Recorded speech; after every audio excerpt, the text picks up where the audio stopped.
Hey there, YouTube. Mr.Lubufu continuing on with Duels of the Planeswalkers 2015. Before I continue, I have to say, I do not recommend this game. You guys have already sort of seen with the first hour or so that it's been kind of a train wreck. And it has only continued to do so with what I've read reviews and what not going on. By the way, so you guys recall, in the previous episode, I chose the blue-black deck. I was like, oh, blue-black deck, and I wanted to switch into white because I drew, because I got, like, a Stoneforge Mystic. Yeah, I don't want to, really? I don't want to, done.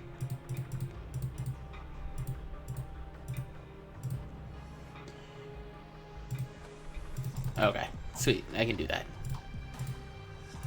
Click on the highlighted mana. I'm clicking on them.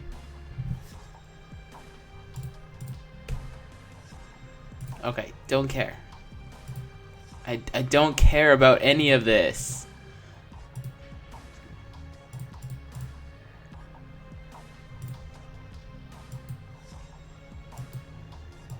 What if I like the Jace? Fine. Do that one, I don't care.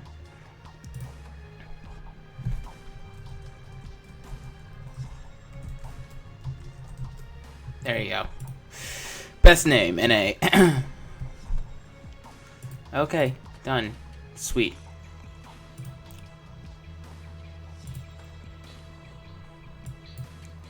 So, I only have the blue-black deck.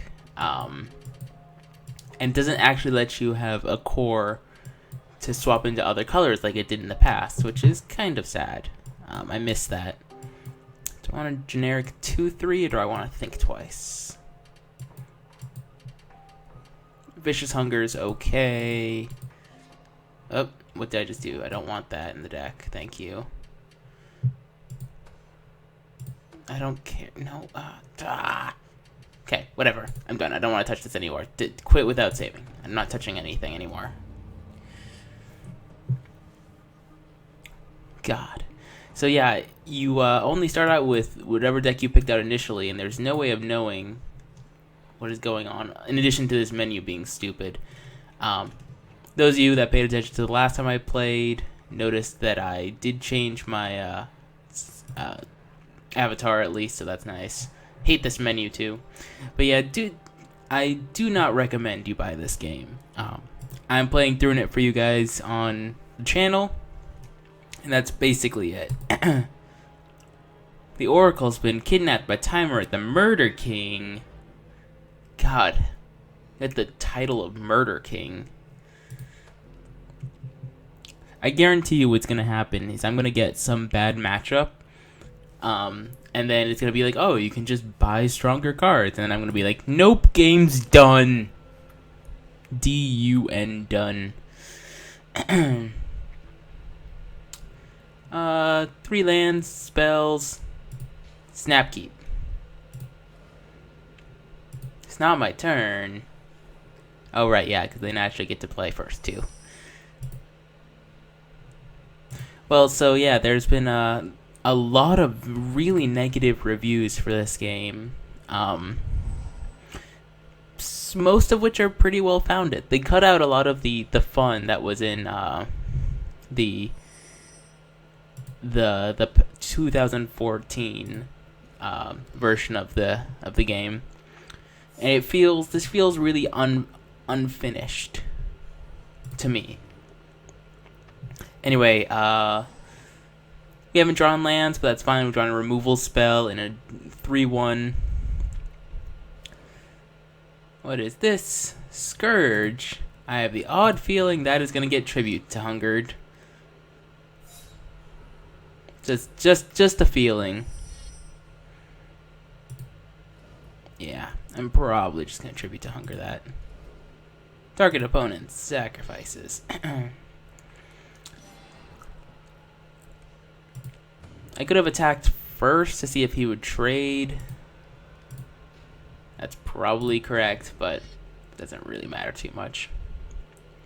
It's gonna be rough if he's able to play another relevant threat, though. Unless we draw another decent removal spell. Do you have a mind rot? Sweet, he didn't play anything.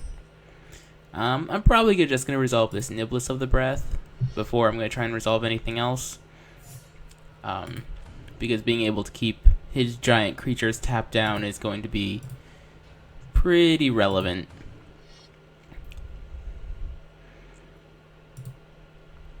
What's scary is actually that he has all these giant creatures. It also comes really well with the Banisher. But what's going to be scary is he's just going to start casting giant green creatures, and I don't have any removal in hand. I've got dorky 2/2s and 3/1s, and yeah, that's a Hero's Bane. Like, we're going to have to keep that tapped every turn for the rest of the game. Okay, let's make sure my mana is being tapped appropriately. Okay. And pass.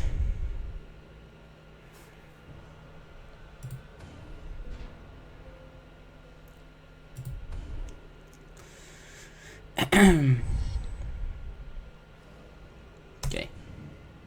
Stop during combat. I want to use my Niblis, please.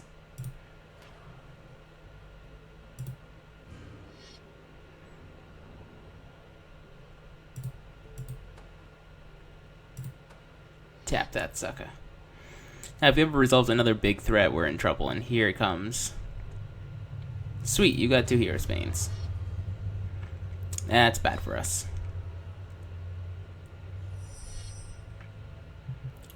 Yeah, that's really bad for us. Okay. Well, I'm gonna play another 2/2, I suppose. Put X counters where X is its power. Do we even have an out here? We have to draw.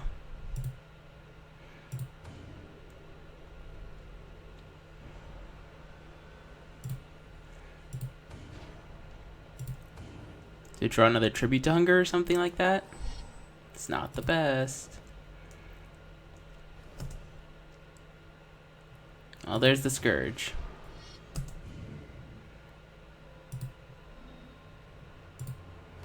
Still has mana to be able to pump the Hydra, which is kind of bad.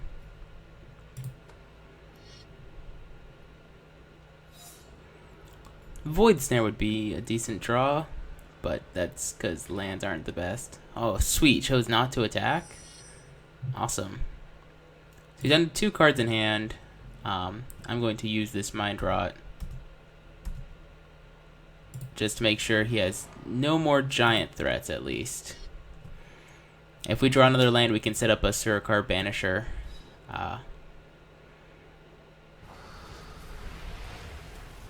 Sweet, we already 2 Boundless Realms. Oh man, that would have been really bad. Okay. Yeah, these Banishers are going to be quite good if we ever draw another land. Because then we tap the giant Hydra. I would like to stop the timer, please. Really? So because it's thinking, it doesn't let me stop the timer.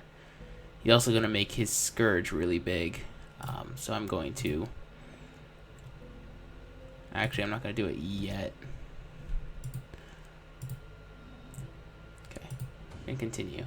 You now have a 10/10 Hydra there. Okay. Timer stopped. And tap his guy. So that's good for us. If we draw another land, since we can banisher his 10/10 Hydra.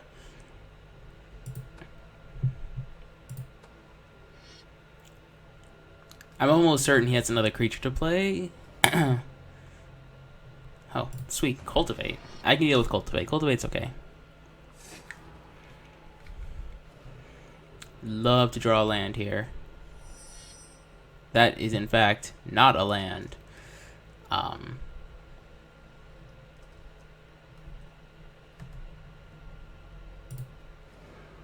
We are going to play a Child of Night, though. And then we get to attack for 2 lifelink. I'm just going to throw this Child of Night to get in there. We're going to keep the 10/10 tapped because it has trample. And probably just start throwing creatures under the bus of the 4/4.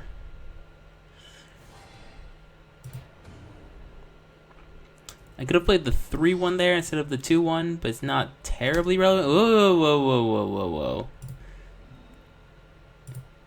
Almost got me there.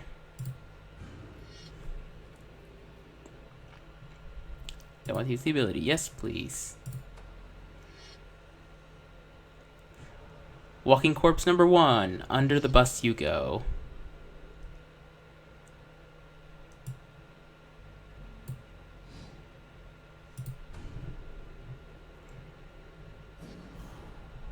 It's not an 8/6. It's an 8/8 with 2 damage. Sweet, he drew a land. Land? Yeah, that's a good one. I like to play a land. I'm just going to cast a Banisher.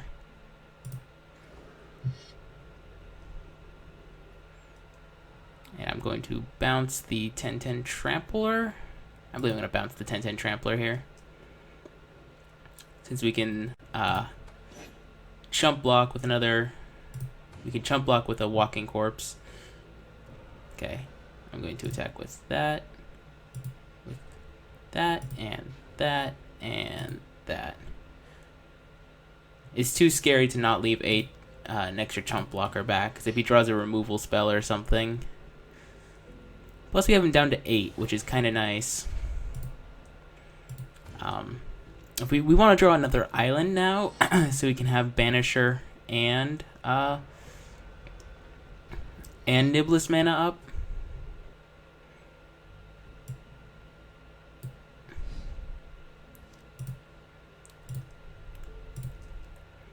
He is at 8, which is nice. Recast the Scourge. Now I am wondering if the AI will fall for it if I attack with both of my 2/1s.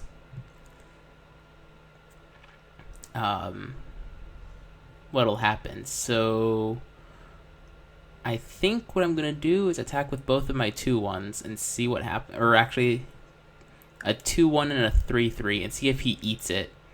Because if he chooses to eat that Hydra, actually he can't eat the Hydra this turn. So if we alpha, or we can attack for 7. 7 does not seem good enough.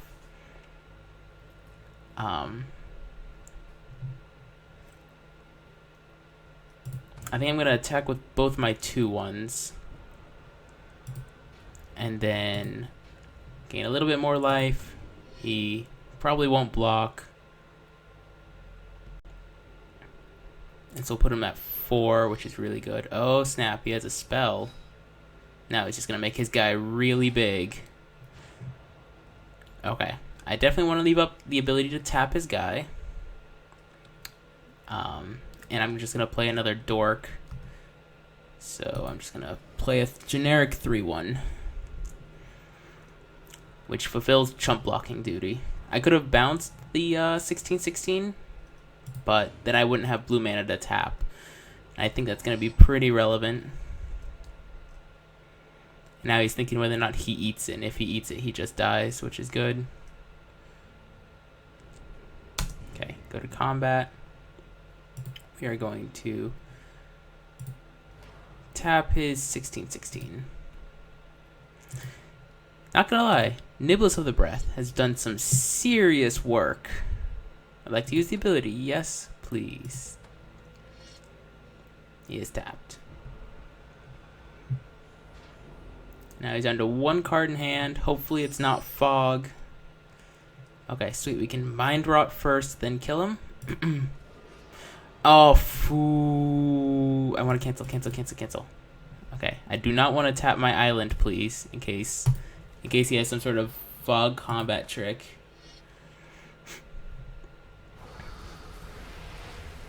Doubling season, wow. Okay, so